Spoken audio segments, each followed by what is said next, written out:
Hi, hello, வணக்கம். நம்ம இப்போ மல்லி சீரியல் ப்ரோமோ பத்தி இந்த வீடியோவில் பார்க்கலாமோங்க. நம்ம சேனலுக்கு முதல் முறையா வந்தீங்க அப்படின்னா சப்ஸ்கிரைப் பண்ணிக்கோங்க. ராஜியை திரும்பி நம்ம மல்லி அடிக்கணும் அப்படின்னு நீங்க நினைச்சீங்கன்னா நம்ம வீடியோக்கு ஒரு லைக் பண்ணிக்கோங்க. மல்லியை வீட்டுக்கு வர வச்சு ராஜியும் ரஞ்சிதாவும் மிரட்டுறாங்க.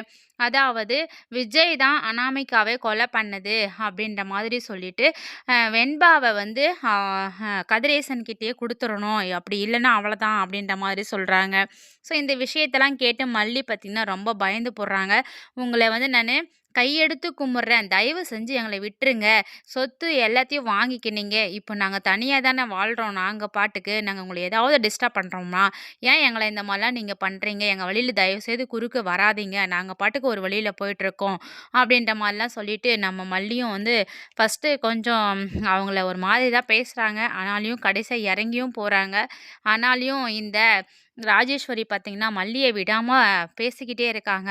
நீ வந்துட்டு இந்த டிவோர்ஸ் பேப்பரில் வந்துட்டு நீ கையெழுத்து போட்டே ஆகணும், நீ வந்து விஜயை விட்டு போகணும், அப்போ தான் வந்து வெண்பாவையும் விஜயையும் பிரிக்க மாட்டோம் அப்படின்ற மாதிரி சொல்கிறாங்க. ஸோ மல்லி என்ன பண்ணுறதுனே தெரியாமல் அங்கிருந்து நேராக அப்படியே கோயிலுக்கு போகிறாங்க.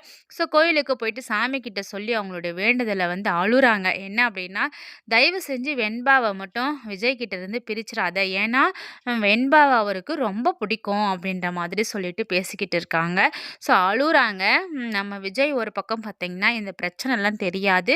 ஸோ அவர் ஒரு ரொமான்டிக்கில் மல்லிகைப்பூவெல்லாம் வாங்கிட்டு வந்து நம்ம மல்லிகிட்ட கொடுக்குறாங்க. ஸோ அதை ஓப்பன் பண்ணி பார்த்தோன்னே நம்ம மல்லியும் பார்த்திங்கன்னா சந்தோஷப்படுறதா அழுறதா என்ன பண்ணுறதுனே தெரியாமல் அப்படியே ஒரு பார்வையால் அவங்க நின்றுறாங்க அசந்து போய்.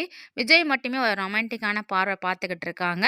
ஸோ அதை வந்துட்டு நம்ம அன்னபூர்ணி அம்மாவும் இருக்காங்க, வெண்பாவும் இருக்காங்க. ஸோ என்ன நடக்க போகுது அப்படின்றத கொஞ்சம் பொறுத்திருந்து பார்க்கலாம். தேங்க்ஸ் ஃபார் வாட்சிங்.